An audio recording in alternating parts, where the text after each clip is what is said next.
Good morning. Welcome to Walking Boxing. It is Wednesday, May the 21st, 2025. And yes, I know I say it most mornings, but another beautiful day here in the Macedon Ranges. Look at that behind me there. Just absolutely gorgeous. Not much left on the trees at this stage or this time of the year, but still very, very nice. Very, very beautiful. All right, on this day, May 21st, 1966, Muhammad Ali stopped Henry Cooper in the 6th round in the highly anticipated rematch. What was it, highly anticipated? I don't know, I just made that up, but especially after the events of the first fight. So he stopped him in 6 rounds in London, England. Now, this is not to be confused with, obviously, the first fight where Henry Cooper knocked down Muhammad Ali, or Cassius Clay, I think it was then actually, at the end of the 4th round, I think it was. And one of the biggest upsets in boxing history to that point was about to unfold, but we saw what happened in the corner. Well, I think was that the one? No, I was thinking of Liston when he had the liniment in his eyes. This is the ripped glove. Angelo Dundee, the master trainer. Now, he's always been adamant that it was just coincidence, it was an accident, but in the corner between rounds with a visibly dazed Muhammad Ali or Cassius Clay, that he was in a bit of trouble, and all of a sudden he had a ripped glove that they had to replace, gave him many more minutes to recover, and he went to stop him on a cut, I think, in the next round. So, but this is the 6th, the rematch was halted in the 6th round this time, and Muhammad Ali this time put a full stop on that little mini rivalry there. But go back and watch the fight on YouTube. A lot of shocked people in the arena, and as I said, it would have been one of the biggest upsets of all time at that stage. Also, 1977, Wilfredo Gomez won a 12-round decision over Dong Kyun Kim to defend his 122-pound title. In 2016, Jamel Charlo defeated John Jackson in 8 rounds to defend his 154, or was it 160? Which one was it? I think it was 160-pound title, actually, I think it was, or 154, whatever it was. Can't sort of see whether it's an E or an A. But anyway, one of the Charlos won today against John Jackson. There you go. And also, 2022, David Benavides stopped David Lemieux in 6 rounds from memory. Was it 6 rounds in Glendale, Arizona? And I remember that fight. That was brutal. David Benavides absolutely tore Lemieux apart. It was much smaller Lemieux, by the way. It looked like it was a heavyweight fighting a middleweight, didn't it? It was just not good, but David Benavides got the job done there. And also yesterday, I forgot to mention it, it was the anniversary also of Carl the Truth Williams challenging Larry Holmes for the IBF heavyweight title. That was the last fight that Larry won. It was fight number 48 before he lost to Michael Spinks. And Carl Williams was a very formidable opponent, don't worry about that, and gave Larry all he could handle. And then Michael Spinks took care of business in the next fight against Larry, and again caused one of the biggest upsets of all time by becoming the first light heavyweight champion to defeat a heavyweight champion. And Carl the Truth Williams, what year? It was in 1989. He would then go on to challenge Mike Tyson for the heavyweight title, and this time wasn't so lucky and got destroyed in 1 round. So that was on this day. Right, so on to the boxing news of the last couple of days. It's all sort of been centered around a few things. We've had, of course, the Manny Pacquiao and Barrios fight. A lot of people having their opinion about that and whether it's a good thing, it's a bad thing. Look, I suppose at the end of the day, he's 46 years old. He can do what he wants. I did see a little bit of his workout with Freddie Roach at the Wildcard Gym. He looked okay, but geez, he's looking awfully slow compared to what the original, well, the first version of the Pac-Man looked like anyway. I understand we're still a couple of months away from the fight, so you can probably forgive him for that. He looks in okay condition. Looks a little fuller, if I'm being honest, than what he has in previous camps, but this is probably the first time we've seen Manny Pacquiao, 8 weeks out from the fight, pretty much beginning his fight prep, or his real fight prep anyway. So looked a little nuggety. and didn't look overly quick on his feet or with his hands, but I think it was really just to roll the arms over and get a little bit of circulation into the legs after a long trip from the Philippines. So I wouldn't read sort of too much into that. Really good to see Freddie and Manny embrace at the Wildcard gym. And yeah, he looked okay, but as I said, he looked like he was just sort of just blowing out the cobwebs after the trip from the Philippines. So can he reproduce on July the 19th? We will see. I'm assuming they're going to have a press conference in the next few days, which I'm looking forward to because I want to start getting things organised for the trip over there. I'm not sure whether Tim's going to be there. I'm assuming he will, wouldn't he? He'd make the trip over there for the fight announcement. He's going to be the co-main, so I'm assuming it will be in LA. So it's, you know, I'm sure he could just sort of hop over there and hop back a couple of days later. So that should be imminent now that Manny is in fact in LA, and yeah, should be a big build up to that fight anyway. The other thing that's obviously making news is the whole Dana White TKO thing. I know I've discussed this a little bit over the last couple of days, but still no word from Dana White about what's actually happening. So there are a couple of, I suppose, theories about why it's happened. I think we've discussed that as well. One is that, you know, maybe the fact he didn't want a big event for his first promotional venture in boxing might be a theory. The other thing was that apparently the rumours are that Turki Al-Sheikh wasn't impressed, that he said he hated the fight. He didn't want to do it because he didn't want a big stadium fight to get things started. I don't know, but I think the probably the most logical thing would be the fact that, and this is probably something they could have maybe discussed before they announced him as a promoter, is the fact he's got UFC on that night as well, a big UFC. Is it the UFC Noche or whatever it's called? It's the UFC version of, or I suppose the version of the Mexican holiday, Independence holiday weekend event.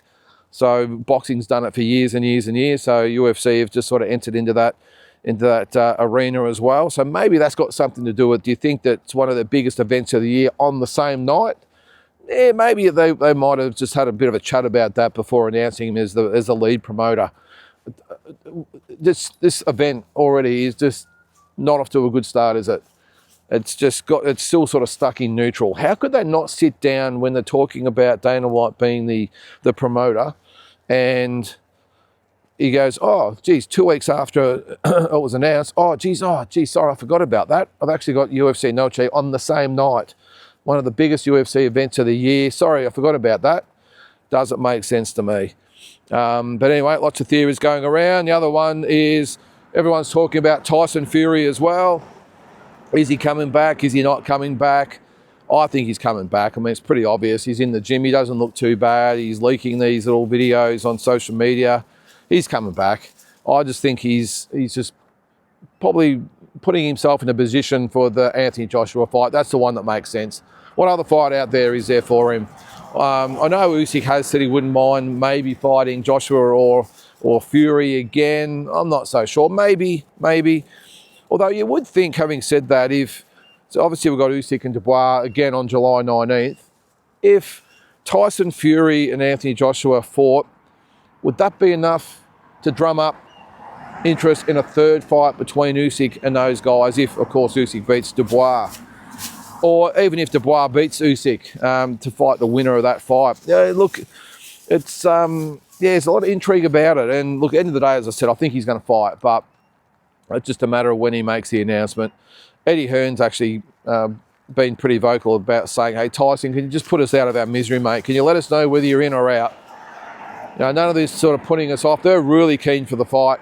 But all these little sort of teasing sort of videos and posts and comments that Tyson Fury makes, you can probably understand that Eddie Hearn and Anthony Joshua are a little bit frustrated because they want to make that fight. The only problem is, of course, is that Anthony Joshua looks like he might be out to December, which might put a spanner in the works. But then again, so what would that be? So if they fought in December, well, you wouldn't have thought they'd be ready to fight till mid-2026. That's a year after this Usyk and Dubois fight, so he'd probably want to have one in between. Maybe he fights Joseph Parker after Dubois and then fights the winner of Fury and Joshua. That probably sounds like a plan. I don't know, but I'm just sort of guessing like everyone out there. But we will see. Still plenty of stuff going on.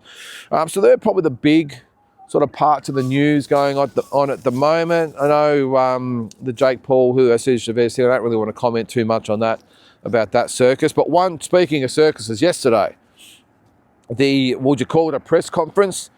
Sonny Bill Williams and Paul Gallen. Now, Australian Boxing Central, I'm a little bit disappointed in you guys. Was it actually Australian Boxing Central or was it Noonan Boy? I don't know. But the announcement came out last week, or on their social media, big pay-per-view announcement next week. And I'm thinking, yes, all right, here we go. What have we got? Is it Nikita against Rafa? Is it another big fight out? Is it Jai Pataya with his next fight line? No, I don't know, but it was something. It was a big pay-per-view announcement next week, and what we got was Paul Gallen and Sonny Bill Williams. So the only problem with it, of course, is that Paul Gallen didn't even turn up. Now, look, I'm not going to put this in the category of Chavez and Paul. I think that would be an insult to these fighters, because I think that while at least one of them's trying to be a real fighter, Paul Gallen, but the Chavez and Paul fight is just a fiasco, and it's just got just joke written all over it. But at least this is a real fight between two guys who are trying to be legitimate boxers. Of course, the big issue is that Sonny Bill Williams won't fight 3-minute rounds, which I cannot get my head around. If you want to call yourself a professional boxer, fight 3-minute rounds. Even fighters having their first pro fight ever will fight 3-minute rounds. The only people that fight 2-minute rounds are the women. So if you want to be lumped in with that, then you go right ahead. But lots of accusations going either way. Paul Gallen didn't even turn up to the press conference, if you can believe that. Drug accusations going left, right and centre from both parties. I think Sonny Bill Williams, and all across this, by the way, I've just seen snippets and read a little bit about it. But apparently Sonny Bill Williams has accused Paul Gallen of drugs. It all relates back to the drug supplement saga back in 2011, 2012. We had the same thing here in the AFL with Essendon. So I think the same guy was doing both. And the Essendon thing here is still going on to this day. And it sounds like the Cronulla Sharks situation is still going on as well. But I mean, I don't blame the players in that. I just think they're just professional athletes doing sort of what they're told. They're taking advice from the experts that have been employed to look after them. So I don't blame any of the athletes at all, any of the football players. So I think that's a little bit shallow from Sonny Bill to be saying that about Paul, especially so long after it actually happened. Paul Gallen actually came back with a really good remark. Actually, he said, well, you're throwing these drug accusations at me, but in your memoir or your book or whatever it was, he actually admitted to taking so many drugs that every day the doctor thought that had examined him wondered how he was still alive. So it's a little bit of the, what did he call it, the pot calling the kettle black? Boy, 100%. How can you be accusing Paul Gallen of being a drug cheat and all this sort of stuff, and you're a self-confessed drug addict? Doesn't make sense to me. But anyway, so it's taking place on July 16, and that is the big pay-per-view event that we've been waiting for. So have you been waiting for it? I certainly haven't. And I won't be paying for it either, by the way. I'm not going to do a watch along or anything like that. But anyway, though, the rugby fan or rugby league fans that, and I suppose / boxing fans will get into it, and that's great. But I'm not, as I said, I'm not that against this one as I am against Jake Paul and what he does. But yeah, it's not something I'll be watching. If it gives them both guys a payday to retire on, that's great. But yeah, not for me, that one. All right, so in the last few days too, I've been saying to everybody, if you've got something you want me to discuss or a topic or whatever it might be, just let me know. I had someone send me a question about what do I think about boxing in schools. Very, very good question, actually. I can't remember who it was. Apologies to whoever asked me the question. I forgot to actually memorise who it was, but it was about boxing in schools. What do I think about boxing in schools? I think it's a fantastic idea. I don't think it'll ever happen, though. Although, having said that, I take that back. Where I live here in the Macedon Ranges, there's a little town close by called, or named Kyneton. And I remember back in the day, Lester Ellis used to train there. He had a training camp down this way. I actually was invited to a school there, the high school, where a local teacher who's a boxing fan takes, they don't do classes, they just do it at lunchtime, and they get all the kids who want to get in there, go in there, and they put the gloves on for 45 minutes or something, and and do boxing. As I said, it's not a class, it's just everyone that jumps in. He might do some pads with them, might do some boxing on the bags, and it's really just an opportunity for the kids to get in there. They don't do any sparring, all that sort of stuff. But I was just about to say it'll never happen, but there you go. There's an example that it can happen in the right way with the right open-minded principal or whoever it is, or phys ed teacher, whoever it is, with an open mind. Because when you say boxing to a lot of people, especially those involved in schools, they almost have a heart attack. I think the benefits of it would be the obvious ones. I'll backtrack a bit. As I said, the first thing that most people that aren't in boxing think is, oh my God, how could you justify or sanction having that violent sport at our schools? What's that going to teach the kids? It's hard enough out there with the violence on the streets. Do we really need them at school with this violence? They of course don't get it. On the other hand, for me, I see it as an unbelievable tool in channeling a lot of stuff that goes on in kids' lives in the right direction. A lot of them have rough upbringings. They have maybe a tough home life. Maybe they've just been born with a bad attitude. But put it on, if you put the boxing in the schools, and again, I'm not saying they've got to have sparring and all that sort of stuff. Well, I think in England, they actually have tournaments between schools, if you can believe that. They've got the right idea over there, and maybe that's probably why they've had a few more boxing champions like we've had, I don't know, but I think it'd be great just for the discipline, the respect. I've never seen a kid, or even an adult sometimes, that's done boxing for a little bit of time and done it properly, that has not walked away with a higher level of discipline in their life. I just think it makes, especially with kids, I think it makes them walk a bit taller, but in the right way.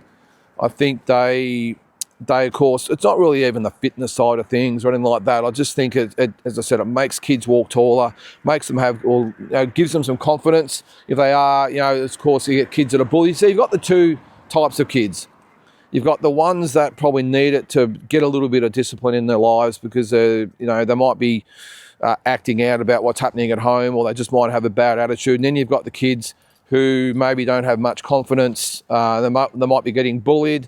So I think the ones, the first one, I said the former, great for them to just realise that to be a boxer you do need to have, as I said, discipline and work ethic and respect for yourself and others. And then for the other ones that are maybe a little bit introverted, just to come out of yourself and give them confidence, to puff the chest out a little bit and not be a target for a lot of other kids. And I've seen it so much over the years in the gyms I've been at, where you might get the most timid kid ever. You barely get a word out of them outside the ring, and you get them in the ring and you get them on the pads, and it's almost like the shackles are released and they just become a different kid. And I love seeing that, I really do. And that's why I love working with the kids when I do boxing training, not so much with sometimes the adults and especially the fighters, but I really like to work with the kids and just put them through the pads and just, as I said, give them a level of confidence. So that's why it would be fantastic in all sorts of ways. The only issue, of course, is that, as I said at the start, that the people that run the schools just see boxing as barbaric and not solving the situation. I strongly disagree. So I think, like the school here in Kyneton, I think if we had open-minded people running the schools, I think it would be absolutely fantastic to actually have a class. Maybe when there's a phys ed class or something like that, maybe not everybody has to do it. There's a lot of kids that maybe say, oh, I just don't want to do it, but to give them that option, maybe they could do a couple of phys ed classes and get the pads out and the gloves and just do a bit of mucking around and then maybe see who wants to do it and who doesn't, and then do a proper class. So it's a phys ed class. Someone might go play footy. They might have half the group that actually go and do some boxing. I think it would be great. And could it get to the point where they have tournaments like in England? I'm not sure, but I think a starting point would be great. But I just think here in Australia, if I'm being honest, I have to answer the question. I don't think it would happen widespread because this country has got their heads up their arse as far as the priorities and their agendas and and all this sort of stuff. They think one-dimensionally, and I just don't think our people here, our leaders, if you want to call them that, in this country, would be able to, again, get their head around it. I just don't think they would. They just see it purely as that barbaric sport, boxing. We've got enough problems without allowing the kids to be doing that at school. So that's why I don't think it'll happen here in Australia. Not sure what it's like over in America and that sort of stuff. I'm assuming it's a little bit the same here. But I really do welcome it, I do. If we had those people that were willing to give it a chance, I think it would be fantastic to have in schools. And if my kids were still there, well, they wouldn't have a choice anyway. They'd have to do it. But even if I wasn't involved in boxing, I'd be strongly encouraging them to get involved and putting the gloves on and throwing a few. Because I mean, if you've ever done boxing before, you know the thrill and the rush and the adrenaline you get when you put the gloves on. You do a pad session or even just the fitness sort of work. If you want to do some sparring, that's great. But I just think it just makes people just come out of themselves a little bit. So I would fully welcome it. And I think in this day and age, with so many issues outside of, at home and outside of home at schools, I just don't see how it would hurt. I think it might just get a few kids to wake up to themselves, but also maybe give them something to aim for as well. They might say, hey, this is something I really like to do. I wouldn't mind actually going to a proper gym and maybe taking it further. So yeah, that's sort of my thoughts on it anyway. Give me your thoughts. Do you think it would be good for schools? Do you think it would work? And more importantly, do you think, if you're here in Australia, which most of you are, do you think our leaders and those that run our schools would be able to just to see for what it is and the benefits that it would give, or they would just say, oh my God, think of the children and no thank you. So I'll leave it at that. Hope you have a great Wednesday. We'll catch you tomorrow.